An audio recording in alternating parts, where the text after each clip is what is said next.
हम और आप इस्लाम में दाखिल तो हैं, कलमा तो पढ़ते हैं, लेकिन ये हम और आप तय करें क्या पूरे के पूरे इस्लाम में दाखिल हैं?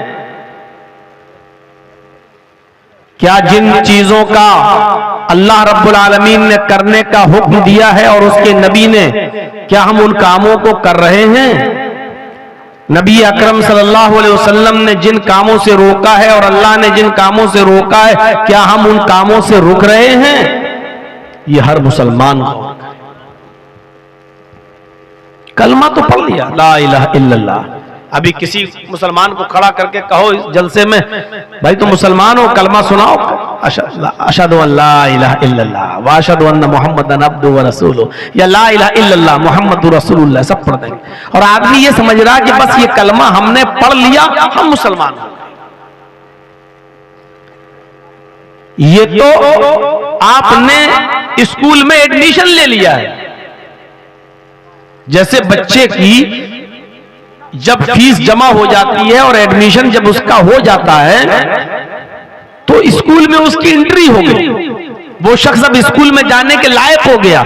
लेकिन पढ़ लिख कर इंजीनियर थोड़ी बन गया, डॉक्टर थोड़ी बन गया। इंजीनियर और डॉक्टर वो तभी बनेगा जब स्कूल में इंटर होने के बाद स्कूल के में जो पढ़ाया जा रहा है, जब तक उसको पढ़ेगा नहीं और उस पर मेहनत नहीं करेगा और स्कूल के उसूल और ज़ाब्ते को फॉलो नहीं करेगा, तब तक वो नहीं बन सकता, ना इंजीनियर ना डॉक्टर। हाँ, स्कूल में उसकी एंट्री हो गई है बस। आपने कलमा पढ़ लिया, ला इलाहा इल्लल्लाह मुहम्मदुर रसूलुल्लाह, इस्लाम के अंदर आपकी एंट्री हो गई है। लेकिन आप मुसलमान कब बन सकते हैं? जब इस इस्लाम की यूनिवर्सिटी में जो बताया गया है और जो पढ़ाया गया है, जब तक आप उसको फॉलो नहीं करेंगे, उसको पढ़ेंगे नहीं और उस पर अमल नहीं करेंगे, तब तक आप सच्चे मुसलमान और पक्के मुसलमान नहीं बन सकते। यहां यही चीज कही जा रही है, या अय्युहल्लज़ीना आमनू उदखुलू फिस्सिल्मी काफ़ा। ईमान वालों, कलमा पढ़कर तुम ईमान में दाखिल तो हो गए, कलमा पढ़कर तुम इस्लाम में दाखिल तो हो गए, लेकिन मुसलमान अभी नहीं बने हो मुकम्मल। मुसलमान कब बनोगे?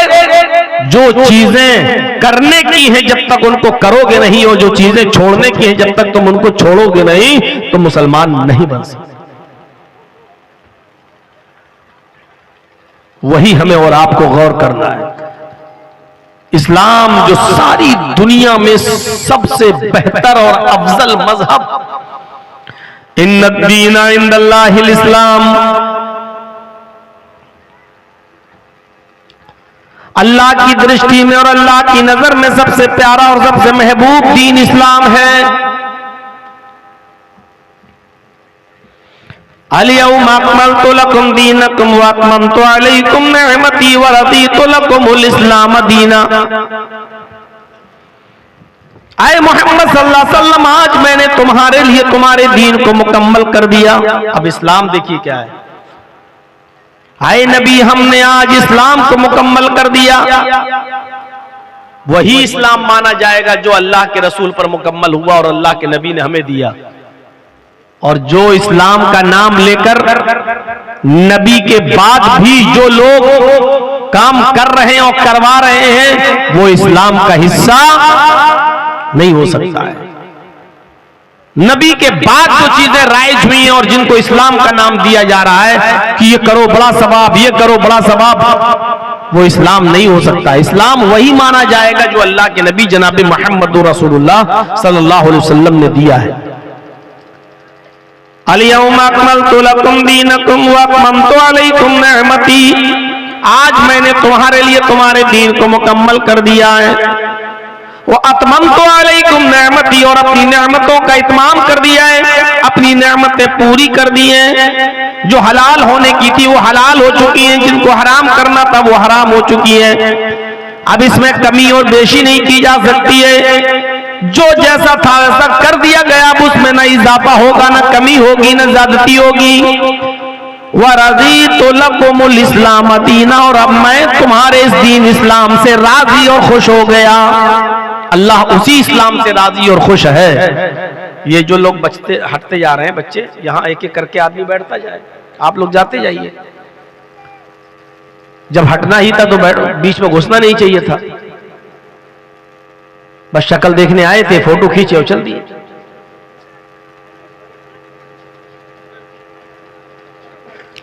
जो जगह खाली होती जा रही है लोगों को देते जाओ, बीच में अच्छा नहीं लगता, डिस्टर्ब होता है। तो मेरे भाइयों, अल्लाह उस इस्लाम से राजी है, अल्लाह उस इस्लाम से खुश है जो मोहम्मद रसूलुल्लाह सल्लल्लाहु अलैहि वसल्लम पर मुकम्मल हुआ है। और यही दीन आदम अलैहिस्सलाम से लेकर मोहम्मद रसूलुल्लाह सल्लल्लाहु अलैहि वसल्लम तक सारे पैगंबरों का यही दीन था, सारे नबियों का यही दीन था। कुल या अहलल किताबी तालौ इला कलिमतिन, कुल या अहलल किताबी तालौ इला कलिमतिन सवाइम बैनना व बैनकुम अल्ला नअबुदा इल्लल्लाह। आए मोहम्मद सल्लल्लाहु अलैहि वसल्लम कह दीजिए, अनाउंसमेंट कर दीजिए, आए अहले किताब, आए यहूदो नसारा, आए वो लोगों जिनको किताबें दी गई हैं, आओ एक ऐसे कलमे की तरफ, तालौ इला कलिमतिन, आओ एक ऐसे कलमे की तरफ, सवाइम बैनना व बैनकुम, जो हमारे और तुम्हारे दरमियान बराबर है। आओ एक ऐसे मूल मंत्र की तरफ, आओ एक ऐसे कलमे की तरफ जो हमारे और तुम्हारे दरमियान बराबर है, यानी वो तुम्हारा भी कलमा है और हमारा भी कलमा है। नूह अलैहिस्सलाम इस दुनिया में आए, उनका भी यही कलमा था, ला इलाहा इल्लल्लाह। मूसा अलैहिस्सलाम इस दुनिया में आए, उनका भी यही कलमा था, ला इलाहा इल्लल्लाह। ईसा अलैहिस्सलाम इस दुनिया में आए तो उनका भी यही कलमा था, ला इलाहा इल्लल्लाह। नूह जब इस दुनिया में आए तो पढ़ा जाता था, ला इलाहा इल्लल्लाह नूह रसूलुल्लाह। मूसा इस दुनिया में आए तो पढ़ा जाता था, ला इलाहा इल्लल्लाह मूसा रसूलुल्लाह। ईसा जब इस दुनिया में आए तो पढ़ा जाता था, ला इलाहा इल्लल्लाह ईसा रसूलुल्लाह। और जब मोहम्मद रसूलुल्लाह सल्लल्लाहु अलैहि वसल्लम इस दुनिया में आए तो पढ़ा जाता है, ला इलाहा इल्लल्लाह मुहम्मदुर रसूलुल्लाह। यानी ये कलमा सारे नबियों का कलमा है। उस दौर के नबी के हिसाब से नबी का नाम तो बदलता गया, कभी ला इलाहा इल्लल्लाह नूह रसूलुल्लाह, कभी ला इलाहा इल्लल्लाह मूसा रसूलुल्लाह, कभी ला इलाहा इल्लल्लाह ईसा रसूलुल्लाह। लेकिन अब सारे नबियों की नबूवत को मंसूख कर दिया, खत्म कर दिया गया। और अब चलेगी तो शमए रिसालत चलेगी, अब चलेगा तो दीन मोहम्मदी चलेगा, और अब चलेगा तो यही कलमा चलेगा, ला इलाहा इल्लल्लाह मुहम्मदुर रसूलुल्लाह। अल्लाह ने जितने भी नबियों को इस दुनिया में भेजा है, सारे नबियों से कहा तुम मेरा पैगाम लेकर जा तो रहे हो, लेकिन अगर तुम्हारी जिंदगी में मेरे आखिरी नबी आ जाएं, तुम्हारी जिंदगी में मेरे आखिरी पैगंबर आ जाएं, तो तुम सबकी नबूवत खत्म हो जाएगी और तुम सबको हमारे नबी मोहम्मद रसूलुल्लाह पर, आखिरी नबी पर ईमान लाना होगा और उनके मिशन में उनकी मदद भी करना पड़ेगी। वइज़ अख़ज़ल्लाहु मीसाक़न नबिय्यीन लमा आतैतुकुम मिन किताब व हिकमा सुम्मा जाअकुम रसूलुम मुसद्दिक़ुल लिमा मअकुम लतुमिनुन्न बिही व लतंसुरुन्नहु। ये आदेश दिया था, ये हुक्म दिया था अल्लाह ने। जितने भी नबी इस दुनिया में आए अल्लाह ने उनसे वादा लिया, एक इकरार लिया, वइज़ अख़ज़ल्लाहु मीसाक़न नबिय्यीन लमा आतैतुकुम मिन किताबि व हिकमा, हम जिस रसूल को किताब व हिकमत देकर दुनिया में भेजेंगे, सुम्मा जाअकुम रसूलुम मुसद्दिक़ुल लिमा मअकुम, फिर वो रसूल तुम्हारी तस्दीक करेगा कि तुम अल्लाह की तरफ से आए हुए पैगंबर हो, तुम अल्लाह की तरफ से आए हुए सच्चे रसूल हो, तुम जो बातें लेकर गए हो वो उसकी तस्दीक करेगा। लेकिन याद रखना, जब वो नबी मोहम्मद रसूलुल्लाह सल्लल्लाहु अलैहि वसल्लम तुम्हारे दरमियान आ जाएं, जब वो आखिरी पैगंबर तुम्हारे दरमियान आ जाएं, तो आए सारे पैगंबरों, आए नबियों, आए अंबियाए किराम, तुम्हारा मिशन और तुम्हारा काम ये होना चाहिए, लतुमिनुन्न बिही, तुम भी उस नबी के ऊपर ईमान ले आना, लतुमिनुन्न बिही, तुम भी मोहम्मद रसूलुल्लाह को आखिरी नबी मान लेना, वाला तंसुरुन्नहु, और वो नबी जो मिशन लेकर गया, वो नबी जो पैगाम लेकर गया, वो नबी जो दावत लेकर गया, तुम सबको उसकी दावत में, उसके मिशन में उसकी मदद भी करना पड़ेगी। तुम्हारी नबूवत खत्म हो जाएगी, तुम्हें भी ईमान लाना पड़ेगा आखिरी नबी पर, मोहम्मद रसूलुल्लाह पर। कितनी बड़ी बात कही है। अगर नूह, मूसा और ईसा की जिंदगी में मोहम्मदुर रसूलुल्लाह आ जाएं तो नूह की नबूवत खत्म, मूसा की खत्म, ईसा की खत्म। इन तमाम नबियों को भी मोहम्मदुर रसूलुल्लाह पर ईमान लाना होगा और मोहम्मदुर रसूलुल्लाह की बातों को मानना होगा। नबी की बात पर आमन्ना और सद्दकना कहना होगा। जब नबी की जिंदगी में नूह की नहीं चल सकती, जब नबी की जिंदगी में मूसा की नहीं चल सकती, जब नबी की जिंदगी में ईसा की नहीं चल सकती, तो मोहम्मदुर रसूलुल्लाह के आ जाने के बाद, नबी अकरम सल्लल्लाहु अलैहि वसल्लम के आखिरी पैगंबर बनकर इस दुनिया में मबऊस हो जाने के बाद, तो नबी के बाद आने वाले बुजुर्गों की बात नबी से ज्यादा कैसे चल सकती है। नबी अकरम के इस दुनिया में आ जाने के बाद, तब नबी अकरम सल्लल्लाहु अलैहि वसल्लम के बाद पैदा होने वाले बुजुर्गों की बात को नबी की बात से ज्यादा अहमियत कैसे दी जा सकती है। इतनी सी बात सोचिए, जब नूह की नहीं चल सकती, मूसा की नहीं और ईसा की नहीं चल सकती, और आसमानी किताबें जो नाजिल हुई, तौरात, ज़बूर, इंजील, जब मोहम्मद रसूलुल्लाह के आ जाने के बाद तौरात, इंजील और ज़बूर नहीं चल सकती, तो नबी अकरम के इस दुनिया में मबूस हो जाने के बाद नबी के बाद आने वाले बुजुर्गों की किताबों को कुरान और हदीस का दर्जा कैसे दिया जा सकता है। इस बात को जरा समझने की कोशिश कीजिए। हर मुसलमान अगर समझ ले तो बहुत आसानी के साथ उसके जहन में ये बात आ जाएगी। आगे बढ़िए मेरे भाइयों, सारे नबियों का यही दीन था। अब हम गौर करें, क्या इस दीन के अंदर हम पूरे के पूरे दाखिल हैं? आइए, कितने मुसलमान हैं जो नमाज के पाबंद हैं? कितने मुसलमान हैं जो अभी रमजान का महीना आने वाला है, गालिबन 2 मार्च से शुरू हो जाए, कितने मुसलमान हैं जो रमजान के महीने में पूरे के पूरे रोजे रखते हैं? कितने मुसलमान हैं जो साहिब हैसियत और साहिब इस्तिताअत हैं और अपने माल की पूरी पूरी ज़कात अदा करते हैं? मेरे भाइयों, कितने मुसलमान हैं जो साहिब हैसियत हैं और साहिब इस्तिताअत हैं और ताकत है उनके पास, जो खाने काबा का जो हज करके आए हैं? कितने मुसलमान हैं बैठे हैं, अभी नहीं जाएंगे, 2 बेटियां और रह गई हैं, इनकी शादी कर दें तब फ्री हो जाएंगे, फिर जाएंगे हज करने। हर बाप यही सोचे बैठा हुआ है। शादियां करना सुन्नत है और हज करना फर्ज है, और कोई भी फर्ज इसलिए मुलतवी नहीं हो जाएगा कि बेटे की शादी कर दो या बेटियों की शादी कर दो उसके बाद आप जाएंगे। आपके पास हैसियत हो गई, इस्तिताअत हो गई, अब आपको इसी वक्त हज करने के लिए तैयारी करना और जाना है। और याद रखना, अगर बेटे और बेटियों की शादी के इंतजार में रुक गए कि 2 बेटियां इनकी शादी करके जाऊंगा, और उनकी शादियों से पहले अगर आपका इंतकाल हो गया तो आपकी मौत किस हाल में हो रही है आपको ये पता है? अल्लाह के नबी सल्लल्लाहु अलैहि वसल्लम फरमाते हैं, माता अलल मजूसिया, ये आदमी आग का पुजारी बनकर मरेगा, आतिश परस्त बनकर मरेगा, मजूसियत की मौत पर इसकी रूह निकलेगी। माता अलल मजूसिया, ये शख्स मजूसियत की मौत पर मरेगा। इस्तिताअत है आपके पास, क्यों नहीं जा रहे हज करने? सब बेटियों की शादी करना तब जाएंगे। बेटियों की शादी करोगे, ठीक है, बेटियों की शादी हो जाएगी, हज करके आओ तब हो जाएगी। अब हमारे जहन में क्या है, बेटियों की शादी में लाखों रुपया खर्च होगा। ये जो चीज आई है हमारे जहन में, मेरे भाइयों, यही फजूल खर्ची ने आज हमें फर्ज इबादतों से रोक दिया है। किसने कहा है कि बारात आप अपने घर पे बुलाइए? और किसने कहा है कि आप 100, 150, 200, 250, 300 आदमियों की बारात लेके जाइए? किसने कहा आपसे? ये इतने उलमा बैठे हैं स्टेज पर, और मैं 25 साल से तकरीबन इस एरिया में, कटिहार, बिहार, पूर्णिया, अररिया और ये सब इलाका में 25 साल से दौड़ रहा हूं, तकरीरें कर रहा हूं, और बार बार हर स्टेज पर हमारी बातों में ये सारी बातें आती हैं। आज तक तो कोई आलिम हमें बता नहीं सका कि बारात का सबूत फला फला हदीस में मौजूद है।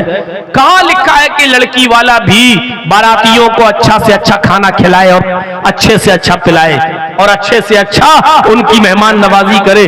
कौन सी हदीस में लिखा है? कौन सा इस्लाम कहता है? अगर कोई आपको यह कहे कि मैं अपने लड़के की बारात लेकर आपके घर आ रहा हूं, आप कहिए आइए। अगर कोई कहता है कि 300 आदमी आएंगे साहब, आप कहिए 300 नहीं 400 लाइए। आप बेटी वाले हो, मैं आपको जो तजर्बा जो बात बतला रहा हूं उसको गांठ बांध लो। और कोई है माँ का लाल जो उठे और कहे कि मौलवी जर्जीस ने कुरान और हदीस के खिलाफ ये बात कही है, उसको कहिए कि 300 नहीं 400 लाइए, 500 लाइए। और जब ये सब पहुंच जाएं, आप सबको सिर्फ एक एक गिलास पानी पिला के भगाइए, एक कप चाय भी मत पिलाइए। और आप ऐसा करना शुरू कर देंगे ना, अपने आप बारात खत्म हो जाएगी। और जब वो कहें कि साहब आप क्या कर रहे हैं मेहमानों की, आप मेहमान हैं कहां?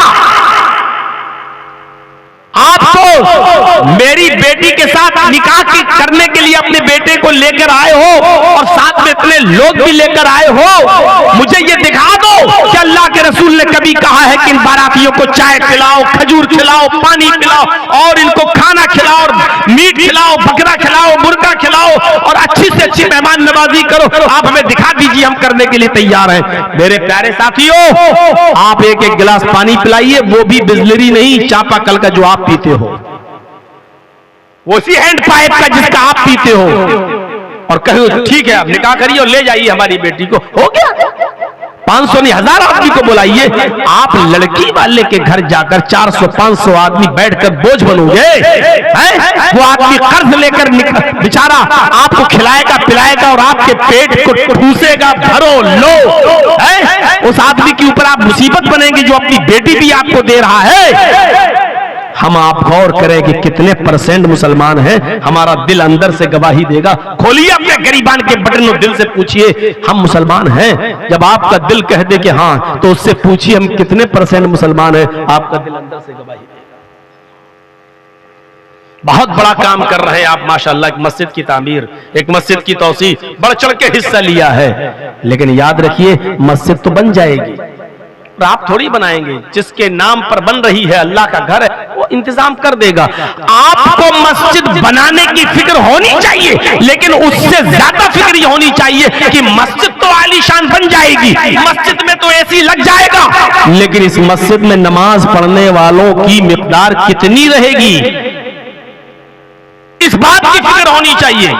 अभी जर्जीस साहब का जलसा खत्म हो जाएगा 1:30 बजे के आसपास, तो मेरे भाइयों अब आप अपनी जिस मस्जिद में नमाज पढ़ते हो फजर में देखिएगा इस जलसे के बाद आपकी मस्जिद कितनी भरती है। आज उठिएगा, मस्जिद में जाइएगा और मुशाहिदा करिएगा कि फजर के अंदर इस मस्जिद में कितने नमाजी आ रहे हैं। आपकी मस्जिद में आने वाले नमाजी ये बता देंगे कि आज का 24 फरवरी का ये जलसा जो आपके बबुला बोना में हो रहा है, ये कितने % कामयाब हुआ और कितना नाकाम हुआ। सुबह में फजर की नमाज में मस्जिद बता देगी कि आपका जलसा कितना कामयाब हुआ और कितना नाकाम हुआ। सुबह फजर की नमाज पढ़ने जाओ तो मस्जिद से सवाल कर लेना, अरे मस्जिद बता आज की रात का जलसा कितना कामयाब हुआ। मस्जिद के नमाजी आपको बता देंगे कि कितना कामयाब हुआ। मस्जिद तो बना ली शब भर में, ईमान की हरारत वालों ने मन अपना पुराना पापी रहा, बरसों में नमाजी बन न सके। कोई पूछने की जरूरत नहीं, मस्जिदों से सवाल करिए कि मस्जिद बता कितना जलसा कामयाब हुआ। मस्जिद बता देगी कामयाब नहीं हुआ। आधी रात 1 बजे 1:30 बजे 2 बजे जलसा खत्म कर दिया, जो लोग पढ़ते भी थे वो भी नहीं आए, नींद में सो गए। आपकी मस्जिदें बता देंगी ये जलसा फर्ज नहीं है, नमाज फर्ज है। जलसा आप नहीं भी कराते तो गुनाहगार नहीं होते, लेकिन फजर की नमाज में अगर आप मस्जिद में नहीं जा रहे हैं तो गुनाहगार हो रहे हैं। या अय्युहल्लज़ीना आमनू दुखुलू फिस्सिल्मि काफ़ा, ईमान वालों तुम इस्लाम के अंदर पूरे के पूरे दाखिल हो जाओ। आइए चंद चीजें बताता हूं, इन चीजों पर गौर करके अपने आप को टटोलिए और देखिए हम कितने परसेंट मुसलमान हैं। हजरत मुआज़ इब्न जबल फरमाते हैं कि अल्लाह के रसूल सल्लल्लाहु अलैहि वसल्लम ने मुझे 10 बातों की नसीहत फरमाई, 10 बातों की वसीयत फरमाई। इन 10 बातों पर मैं आज के प्रोग्राम में चल तो नहीं पाऊंगा, तर्जमा कर दूंगा, लेकिन कुछ चीजें मैं उठा रहा हूं, सुनिए मेरे भाइयों। हजरत मुआज़ कहते हैं कि अल्लाह के रसूल सल्लल्लाहु अलैहि वसल्लम ने मुझे 10 बातों की वसीयत की। ये 10 चीजें हम गौर करेंगे और हर आदमी सोचे कि ये इस्लाम का हिस्सा है, ये कितनी चीजों पर हम अमल कर रहे हैं। पहली चीज, आए मास ला तुशरिक बिल्लाहि शैअन इन कुतिलता हुर्रिकता। आए मास, अल्लाह के साथ कभी भी किसी भी हाल में किसी को शरीक मत करना, शिर्क मत करना। ला तुशरिक बिल्लाहि इन कुतिलता हुर्रिकता, अगर तुझे काट दिया जाए, कत्ल कर दिया जाए, औ हुर्रिकता या तुझे जलाकर राख कर दिया जाए। अब शिर्क समझते हैं किसे कहते हैं? शिर्क में एक चीज मैं समझाऊंगा, उसी से आप वो समझ जाएंगे। शिर्क कहते हैं अल्लाह की जातो सिफात और उसके इल्म और उसकी रुबूबियत और उलूहियत में किसी दूसरे को शरीक करना। मसलन आप ये कहें कि सजदा अल्लाह को है, लेकिन किसी और को भी हम सजदा कर सकते हैं। ये इबादत का नहीं, ताजीमी सजदा। आप इस तरीके की अगर बातें करते हैं, हम अल्लाह से दुआ करते हैं कि अल्लाह तू मुझे शिफा दे, आय अल्लाह मेरे बाप का इंतकाल हो गया तो उनको जन्नत दे। ये दुआ हम कहीं और जाकर भी कर सकते हैं कि आप हमारे बाप के लिए दुआ कीजिए अल्लाह ताला से कि अल्लाह ताला मेरे बाप को बख्श दे। या कहीं जाकर हम कहें कि बेटा ने शादी को 20 सालें हो गई हैं, 10 सालें हो गई हैं, बच्चा नहीं हो रहा है, आप हमें अल्लाह से दुआ करके, अल्लाह से सिफारिश करके मुझे बेटा बेटी दिलवा दो। मेरे भाइयों, आप डायरेक्ट मांगिए। शिर्क को समझने के लिए एक और मिसाल मैं देता हूं आपको।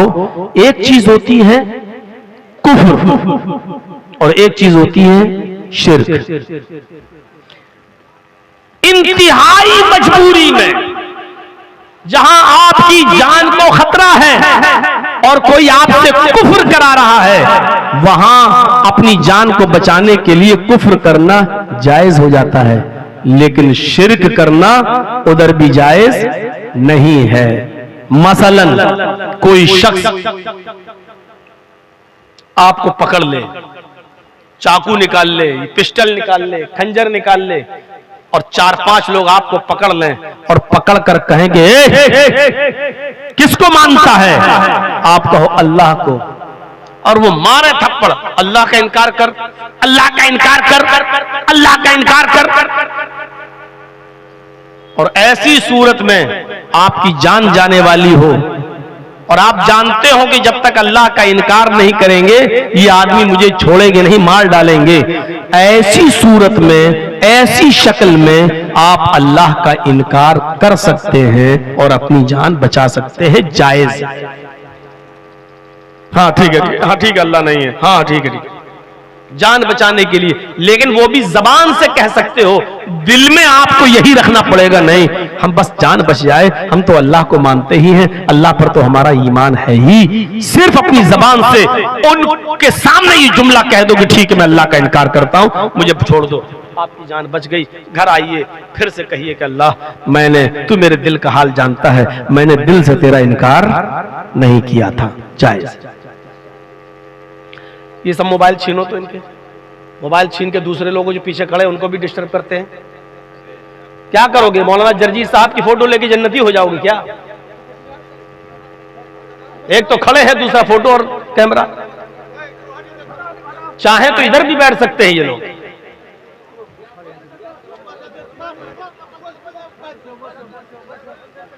भाई आप लोग जानते हैं कि मेरे नाम पर जब भीड़ हो जाती है तो उसी तरीके का इंतजाम करिए।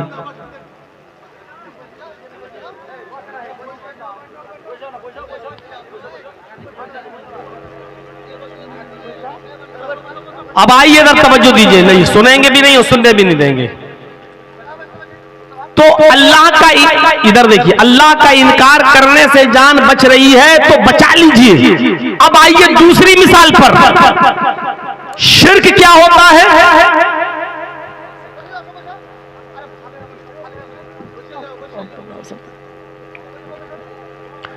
अब शिर्क देखिए, वही 4-5 लोग आपको पकड़े हुए हैं, जबरदस्ती पकड़े हुए हैं, आपको मार भी रहे हैं और ये कह रहे हैं कि तू मुझे सजदा कर, मैं सरदार हूं इस कौम का, या ये मेरे सरदार है मेरे कौम के, इनको सजदा कर। जब तक तू इनको सजदा नहीं करेगा मैं तुझे नहीं छोड़ूंगा। अब देखिए, जब तक तू मुझे या मेरे सरदार को सजदा नहीं करेगा मैं नहीं छोड़ूंगा, कत्ल कर दूंगा, मार दूंगा। तो ऐसे मौके पर अपनी जान बचाने के लिए आप उसको या उसके सरदार को सजदा नहीं कर सकते हो। यहां जान जा रही है तो जाने दो, लेकिन आप किसी गैर के सामने सजदा नहीं कर सकते हो। सजदा कर लिया तो शिर्क हो गया। और यहां अल्लाह ने क्या कहा? अल्लाह के नबी ने ला तुश्रिक बिल्लाह, अल्लाह के साथ किसी को शरीक मत करना। इन कुतिलता औ हुर्रिता, अगरचे तुझे कत्ल कर दिया जाए या जलाकर कोयला बना दिया जाए, राख कर दिया जाए, अपने जिस्म को राख करवा लेना, लेकिन किसी गैर के सामने सजदा नहीं करना। अल्लाह का इनकार करके जान बच रही है तो बचा लेना, लेकिन गैरुल्लाह को सजदा करके अगर जान बच रही है तो मत बचाना। अपने आप को कत्ल करवा लेना, अपने आप को मार अगर वो टुकड़े टुकड़े करें और जलाएं तो जलवा लेना, लेकिन अल्लाह के अलावा किसी गैर के सामने सजदा ना करना। यही बात कह रहे हैं अल्लाह के नबी मुआज इब्न जबल से, आए माज ला तुशरिक बिल्लाहि शैयन इन कुतिलता हुर्रिता। आए माज, हालात किसी भी तरीके के हों, चाहे कितने नागुफ्ताबे हों, और तुमसे शिर्क कराया जा रहा हो तो कभी भी किसी भी हाल में अल्लाह के साथ कुछ भी शिर्क शरीक मत करना। इन कुतिलता हुर्रिता, अगरचे कत्ल कर दिए जाओ या जला दिए जाओ। पहली चीज। दूसरी चीज पर आइए, हर मुसलमान गौर करे, शिर्क करता है कि नहीं करता है? बचो इन जुमलों से। कभी कभी हम लोग कह देते हैं ना, ओफो क्या डॉक्टर है यार, उस डॉक्टर ने मेरे बाप को बचा लिया। ओफो मेरा बेटा कितना बीमार था, उस डॉक्टर के पास दवा लेने गए, उस डॉक्टर ने मेरे बेटे को मरने से बचा दिया। निकल जाता है हमारे मुंह से, लेकिन बचो इन जुमलों से। एहतियात बरतो। आपको यह कहना चाहिए क्या शिफा दी है अल्लाह ने उस डॉक्टर के हाथ में, उसकी दवा में।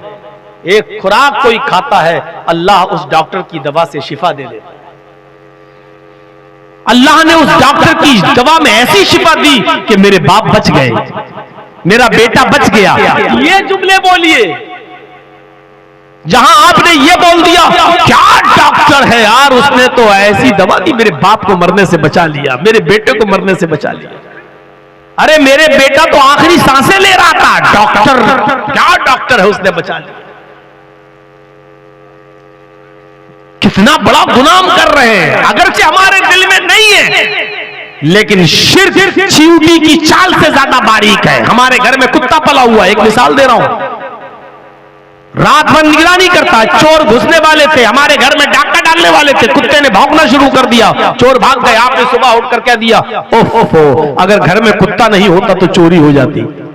इसका मतलब ये हुआ कि कुत्ते ने चोरी बचाई। आपने कह दिया घर में कुत्ता नहीं होता तो चोरी हो जाती। आप ये कहो ओफो अल्लाह ने इस कुत्ते की वजह से मेरे घर में चोरी बचवा दी। अगर मेरे घर में, हालांकि घर में कुत्ता नहीं पाला जा सकता है, लेकिन एक मिसाल मैं दे रहा हूं आपको। तो मेरे भाइयों, शिर्क चींटी की चाल से ज्यादा बारीक होता है। ला तुशरिक बिल्लाही इन शैअन इन कुतिलता हुर्रिकता। पहली चीज हो गई। दूसरी चीज पर आइए, क्योंकि एक चीज पर हम बोलने लगेंगे तो सारा टाइम इसी में चला जाएगा। आइए दूसरी चीज, हम और आप गौर करें कितना शिर्क कर रहे हैं। तो पूरे मुसलमान हैं कि नहीं, इस्लाम के अंदर पूरे के पूरे दाखिल हैं या नहीं। अब दूसरी चीज पर गौर कीजिए, मुआशरे का जबरदस्त हिस्सा ही ये, वला तउक़न्न वालिदैक व इन मराका अन तखरुज मिन अहलिका व मालिक। अपने माँ बाप की कभी भी नाफरमानी मत करना। वालिदैक में दोनों चीजें शामिल है, माँ भी और बाप भी। वला तउक़न्न वालिदैक, अपने माँ और बाप दोनों की कभी भी किसी भी हाल में नाफरमानी मत करना। आगे वाला जुमला सुनो, थोड़ा सा बुरा लगेगा, और जो लोग अपने माँ बाप से नाराज हैं उनको तो हकीकत में बुरा लगेगा। हो सकता है कि जलसे से उठ के भागने लगे कि मौलवी मेरी हमारे खिलाफ बोल रहा है। वला तउक़न्न वालिदैक, अपने माँ बाप की कभी नाफरमानी मत करना। वइन मराका अन तखरुज मिन अहलिका व मालिक, अगरचे वो दोनों यानी माँ और बाप तुम्हें हुक्म दे इस बात का कि तुम मेरे घर से, अहलो अयाल से निकल जाओ, मालो दौलत छोड़ो, यही रख दो जो तुमने कमाया, भागो यहां से, भागो यहां से। अन तखरुज मिन अहलिका व मालिका, अगर वो तुम्हें तुम्हारे माल से बेदखल कर दें और तुम्हारे अहलो अयाल यानी बीवी बच्चों से भी बेदखल कर दें, तो तुम्हें अपने बीवी बच्चों को छोड़ना पड़ेगा और अपना कमाया हुआ माल भी छोड़ना पड़ेगा, इसलिए कि तू भी और तेरा कमाया हुआ माल भी तेरा नहीं है, ले अभी तेरे बाप का है। अगर बाप ने तुझे पैदा नहीं किया होता तो तू कहां से कमाता। तो अल्लाह के नबी सल्लल्लाहु अलैहि वसल्लम ने फरमाया इन्नका व मालुका लिअबीक, तू भी और तेरा माल भी तेरे बाप के लिए है। अगर वो कहे जाओ बीवी बच्चे छोड़ भाग यहां से, मैं तुझे निकाल रहा हूं अपने घर से, तो बीवी बच्चों को छोड़ के भाग जाओ, निकल जाओ। वो कहे कि सारा माल जो तुमने कमाया छोड़ो यहां पर, रख दो यहां, और फिर तुम्हें निकाल दे, तो तुम्हें अपना माल भी छोड़ना पड़ेगा। अपना माल क्या छोड़ोगे, अपने बाप को। बाप की तो वरासत में तो फल फूल रहे हो, बाप के मरने का इंतजार कर रहे हो कब मरे और ये हिस्सा हमें मिले। मेरे भाइयों, वो अपना माल बाप के लिए क्या छोड़कर भागेगा। यहां मां बाप का मकाम और मर्तबा बताया जा रहा है कि कितना ऊंचा है, कि कभी भी किसी भी हाल में उनकी नाफरमानी नहीं करना है। हजरत इब्राहिम अलैहिस्सलातु वस्सलाम अपने बेटे इस्माइल से मिलने गए बहुत दिनों के बाद। वो मुल्के शाम में थे, जब उनसे मिलने के लिए गए, दरवाजे को खटखटाया। इस्माइल अलैहिस्सलाम की बीवी ने दरवाजा खोला। इस्माइल की बीवी नहीं जानती थी कि ये मेरे शौहर के बाप हैं, यानी मेरे ससुर हैं, मालूम नहीं था उनको। और इब्राहिम अलैहिस्सलाम ये जानते थे, जब ये औरत ने दरवाजा खोला तो ये मेरे बेटे की बीवी ही होगी। पूछा, बेटी मुझे इस्माइल से मिलना है। बहू ने जवाब दिया बुजुर्गवार से कि इस्माइल तो घर पे है नहीं, वो तो जंगल की तरफ गए हुए, घर में खाने पीने को कुछ नहीं था, इसलिए शिकार करने के लिए गए। कोई जानवर जो हलाल होगा उसका शिकार करके लाएंगे तब खाना बनेगा, वो घर पे नहीं है। इब्राहिम अलैहिस्सलाम ने बात ही बातों में पूछ लिया, बेटी घर का गुजर बसर तुम्हारा कैसा चलता है, क्या हाल है तुम्हारे घर का।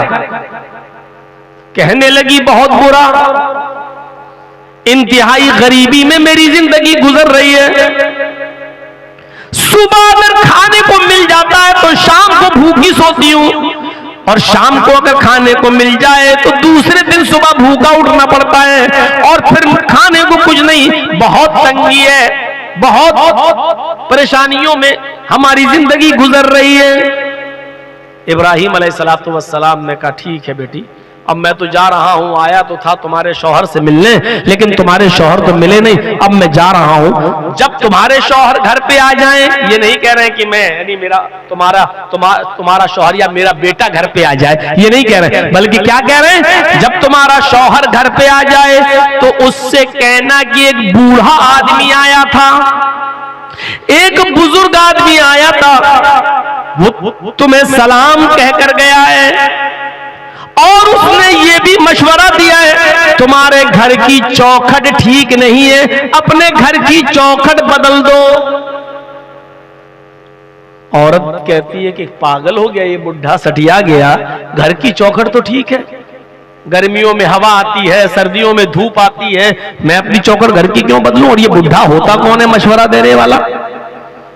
दिल में सोचती है, कहा ठीक है वो आएंगे तो कह देंगे। इब्राहिम अलैहिस्सलाम वहां से चले गए। शाम को जब इस्माइल अलैहिस्सलाम शिकार का गोश्त लेकर आए, बीवी खाना बनाने लगी, और बीवी ने खाना बनाते बनाते फरमाया मेरे सरताज आज एक बूढ़ा आदमी आया था। अच्छा कुछ कह रहा था, उसने आपको सलाम कहा, सलाम का नाम सुना इस्माइल समझ गए, एकदम सही से बैठ गए। अच्छा बूढ़ा आदमी आया था, मुझे सलाम बोला है कि हाँ वो आपको सलाम बोल कर गए। वालैका वालैहिस्सलाम, वालैकी वालैहिस्सलाम, उन पर भी सलामती हो, तुम पर भी सलामती हो। और कुछ कहा उन्होंने, कहा वो बुढ़ा बड़ा दिमाग का खिसका हुआ लग रहा था, सटियाया हुआ लग रहा था। कहा क्यों? कहा वो कह रहा था कि जब तुम्हारे शौहर घर पे आ जाएं तो उनसे कहना कि तुम्हारे घर की चौखट ठीक नहीं है, उसको बदल दो, चेंज कर दो, घर की चौखट ठीक नहीं है। इस्माइल अलैहिस्सलाम ने कहा मेरी बीवी, उसने तुमसे कुछ पूछा था? कहा उसने पूछा था घर में गुजर बसर कैसी चल रही, जो हकीकत थी मैंने बता दिया, मैंने कह दिया कि अच्छी नहीं चल रही है। सुबह खा लो तो शाम को भूखा सोना पड़ता है, और शाम को खा लो तो सुबह भूखा उठना पड़ता है, फिर कुछ मिलता ही नहीं। बड़ी तंगी में, बहुत ही परेशानी में हमारी जिंदगी गुजर रही है। फरमाया मेरी बीवी, वो बुजुर्ग बुढ़ा मेरा बाप था, तुम उसकी बहू, उसने मुझे सलाम कहा है, मैंने जवाब दे दिया है। उसने कहा घर की चौखट बदल दो, तो इस चौखट को बदलने की बात नहीं कही थी, उसने चौखट को बदलने का मतलब यह था कि तुम अल्लाह की नाफरमान बंदी हो, नाशुक्री बंदी हो। तुमने कहा घर की गुजर बसर अच्छी नहीं चल रही है, तुम्हें तो कहना चाहिए था कि अल्हम्दुलिल्लाह, अल्लाह का शुक्र है उसने जिस हाल में भी रखा है हमारी जिंदगी बड़ी अच्छी गुजर रही है, अल्लाह ने जिस हाल में रखा है मैं खुश हूं, तुम्हें यह कहना था। लेकिन तुमने कहा बड़ी तंगी में गुजर रही है, तुमने अल्लाह की नाशुक्री की है, इसलिए मेरे बाप ने मुझे हुक्म दिया है अपने घर की चौखट बदल दो। इसका मतलब यह है कि मेरे बाप ये कह कर गए हैं कि अपनी बीवी बदल दो। ऐसी नाशुक्री और नाफरमान बीवी को तुम अपनी बीवी न रखो, इसको तलाक दे दो। ओ मेरी बीवी, मैं सब कुछ मान सकता हूं लेकिन अपने बाप की नाफरमानी नहीं कर सकता, जा मैं तुझे तलाक दे रहा हूं। बाप का हुक्म यह था। गुजर रही होगी लड़कों पर, अरे क्या बैठ के लेके बैठ गए मौलाना साहब, सब बाप का ही हक है, औलाद का कोई हक ही नहीं है। इब्राहिम अलैहिस्सलाम ने हुक्म दिया और बेटे ने उसको कर डाला। इस्माइल ने दूसरी शादी की, फिर कुछ अरसे के बाद इब्राहिम अलैहिस्सलाम दोबारा आए। इस्माइल अलैहिस्सलाम दोबारा भी नहीं थे, शिकार खेलने गए हुए थे। फिर दरवाजे को दस्तक दी, दूसरी वाली जो बीवी नई थी उन्होंने दरवाजा खोला, सलाम अलैकुम, वालेकुम, अलैक सलैक हुआ। कहा मुझे इस्माइल से मिलना है। नहीं नहीं वो तो नहीं है, जंगल में गए हैं, शिकार खेलने के लिए गए हैं, घर में खाने के लिए गोश्त का इंतजाम करने के लिए गए। अच्छा अच्छा अच्छा ठीक है कोई बात नहीं, ये बताओ घर की गुजर बसर कैसी चल रही है? कहा अल्हम्दुलिल्लाह, अल्लाह का शुक्र है, अल्लाह का शुक्र है, अल्लाह ने जिस हाल में भी रखा है उसका बहुत बहुत शुक्र है। अल्लाह रब्बुल आलमीन भूखा उठाता जरूर है लेकिन भूखा सुलाता नहीं है। अल्लाह का शुक्र है कि वो हमको हर हाल में मैं उसका शुक्रिया अदा करती हूं। ठीक, ये जाने लगे तो कहने लगे कि बेटी जब इस्माइल घर पे आ जाए तो कहना कि एक बूढ़ा आदमी आया था, उसने तुम्हें सलाम कहा है और यह भी कहा है कि घर की चौखट बहुत अच्छी है, इस चौखट की हिफाजत करना, इस चौखट को बचा के रखना, इस चौखट में कुछ करने की जरूरत नहीं, बहुत अच्छी है घर की चौखट तुम्हारी। जब इस्माइल अलैहिस्सलाम आए तो बीवी ने पूरी बात बताई। इस्माइल अलैहिस्सलाम ने अल्लाह का शुक्र अदा किया और कहा मेरी बीवी जानती हो वो कौन थे? वो मेरे बाप थे। सलाम करने वाला मेरा बाप, वो बूढ़ा आदमी मेरा बाप। और चौखट जानती हो? कहा नहीं। कहा वो तुम हो। मेरे बाप ने कहा है कि चौखट को सही रखना, यानी ये अच्छी चौखट है, इसका मतलब ये है कि तुमने अल्लाह ताला की नाफरमानी नहीं की है, अच्छी बात कही है। और मेरे बाप ने कहा है कि चौखट ठीक है, इस चौखट को बहाल रखना। मैं अपने बाप का हुक्म मानकर तुम्हें अपने पास रखूंगा, मैं तुम्हें छोड़ूंगा नहीं। मेरे भाइयों, इस वाक़े से अंदाजा लगाइए कि माँ बाप की कितनी फरमाबरदारी हुआ करती थी। अल्लाह ताला ने वालिदैन के ताल्लुक से फरमाया वक़ज़ा रब्बुका अल्ला ताबुदू इल्ला इय्याह व बिल वालिदैनि इहसाना। तुम हर हाल में अल्लाह ही की इबादत करना, अल्लाह के अलावा किसी और की इबादत ना करना। व बिल वालिदैनि इहसाना, और अपने वालिदैन के साथ एहसान करना, अपने बाप के साथ अच्छा सुलूक करना, अपने वालिदैन के साथ अच्छा बर्ताव करना। एहसान कहा है, एहसान जानते हो किसको कहते हैं? वबिल वालिदैनि एहसाना, अपने माँ बाप के साथ एहसान करो, अच्छा सुलूक। एहसान के अंदर हर नेकी शामिल है, हर नेकी शामिल है। सिर्फ यही नहीं कि अपने बाप की बात मान ली बस हो गया। अगर बाप बीमार है तो उसका इलाज कराना ये एहसान है। बाप उठ नहीं पा रहा है, उसको उठाना और गोद में लेकर उसको उसके बिस्तर पे बिठाना ये एहसान है।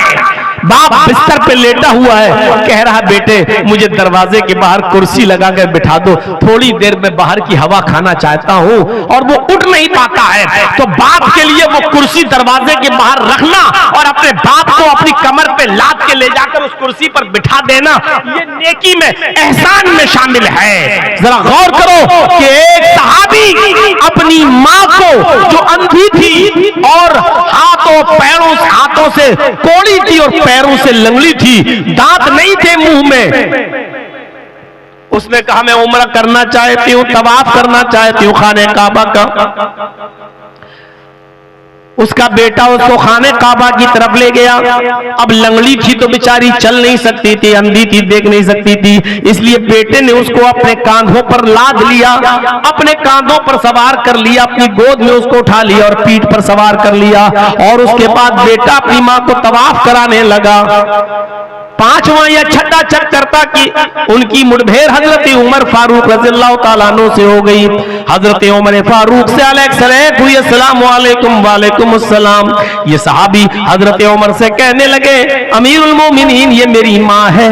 हजरत उमर ने कहा कि तुम्हें बहुत अच्छी माँ मिली है। कहा अमीरुल मोमिनीन मैं इसका बेटा हूं, अपनी माँ को खाने काबा का तवाफ करा रहा हूं। मेरी मां भी है, मेरी माँ नाबीना है और मेरी माँ को पैरों से लंगड़ी है इसलिए चल नहीं पाती। मैंने अपनी पीठ पर लाद कर इसको तवाफ कराना शुरू कर दिया। हजरत उमर ने कहा अल्लाह तुम्हें इसका बेहतर जज़ाए खैर दे, बेहतरीन बदला दे।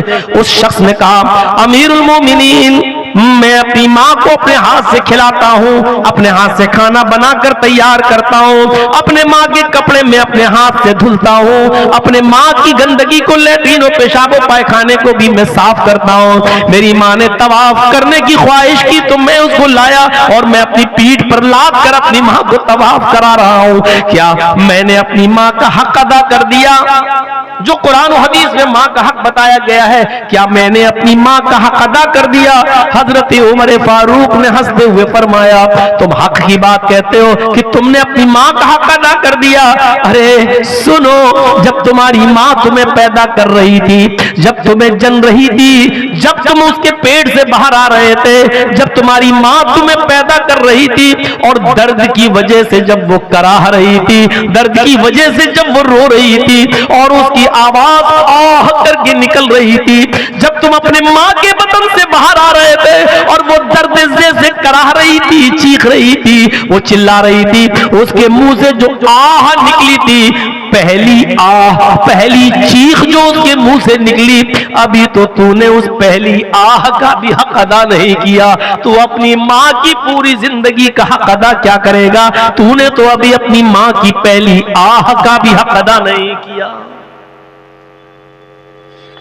पेशाब पायखाना साफ करने वाला लड़का, अपने हाथ से खाना बनाकर मां को खिलाने वाला लड़का, अपनी पीठ पर लाद कर खाने काबा का तवाफ कराने वाला बेटा, और इस हाल में हजरत उमर कह रहे हैं कि जब वो तुझे पैदा कर रही थी और दर्द की वजह से चीख रही थी, अभी तो तूने उसकी पहली आह का भी हक अदा नहीं किया।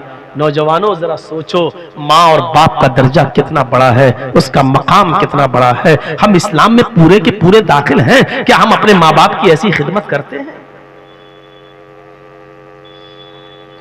क्या हम माँ बाप की ऐसी सेवा, ऐसी खिदमत कर रहे हैं?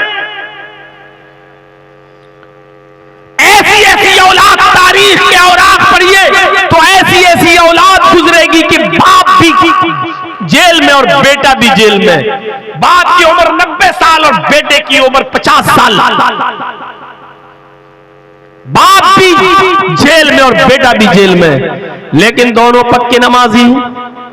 बेटे ने देखा कि मेरा बाप जेल के अंदर है और 90 साल की उम्र है और नमाज एक भी वक्त भी नहीं छोड़ता है और मैं भी नहीं छोड़ता हूं, और जेल में ठंडा पानी मिलता है, सर्दियों की सख्त रात है, सर्दियों की ठंडी रात में ठंडे पानी से वुजू बनाते वक्त मेरे बाप को बार बार एलर्जी हो जाती है, नजला होता है, जुकाम होने लगता है, उसको फीवर आ जाता है। तो क्या करना चाहिए? उसका 50 साल का बेटा रात में ईशा की नमाज के बाद अपने बाप को बिस्तर पर सुला देता था कि तुम सो जाओ, फजर में उठना है। बाप उसी जेल के अंदर सोने लगता और बेटा तांबे के लोटे में पानी भरता, बेटा तांबे के लोटे में पानी भरता और उस पानी को, उस लोटे को अपने पेट से लगा लेता और सुबह फजर की अजान तक, फजर की नमाज तक उस लोटे को अपने पेट से लगाए रखता कि पेट की गर्मी से पानी में कुछ गर्मी आ जाए, इस पेट की गर्मी से पानी में कुछ हरारत आ जाए। और जैसे ही फजर का वक्त होता, बेटा फौरन अपने बाप को वो पानी देता, जो कदरे गर्म हो जाता, थोड़ा बहुत उसकी ठंडक मिट जाती और थोड़ी गर्मी आ जाती। कहता बेटा बाबू जल्दी से वुजू बनाइए, पानी ठंडा हो जाएगा। और उसका बाप जल्दी से वुजू बनाता।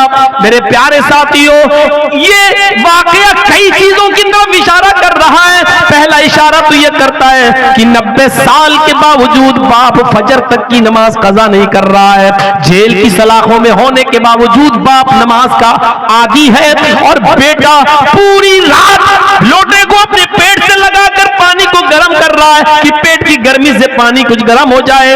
ये बाप की खिदमत का एक अनोखा वाकया है। मेरे भाइयों, जरा अंदाजा लगाओ कि ऐसी औलादें आज कहां मिलेंगी, ऐसी बच्चे आज कहां हैं जो अपने माँ बाप की ऐसी खिदमत करने वाले हों, जो अपने माँ बाप की ऐसी सेवा करने वाले हों। फरमाया वला तउकन्न वालिदैक व इन्नमा कान तखरुजा मिन अहलिका व मालिक। अपने माँ बाप की कभी भी नाफरमानी मत करना, अगरचे वो दोनों तुम्हें तुम्हारे बीवी बच्चों से दूर होने का हुक्म दे दें और मालो दौलत को छोड़ देने का ऑर्डर दे दें, इसके बावजूद तुम अपने माँ और बाप का दिल मत दुखाना और उनकी खिदमत करते रहना, उनकी नाफरमानी कभी मत करना। दो चीजें हो गई।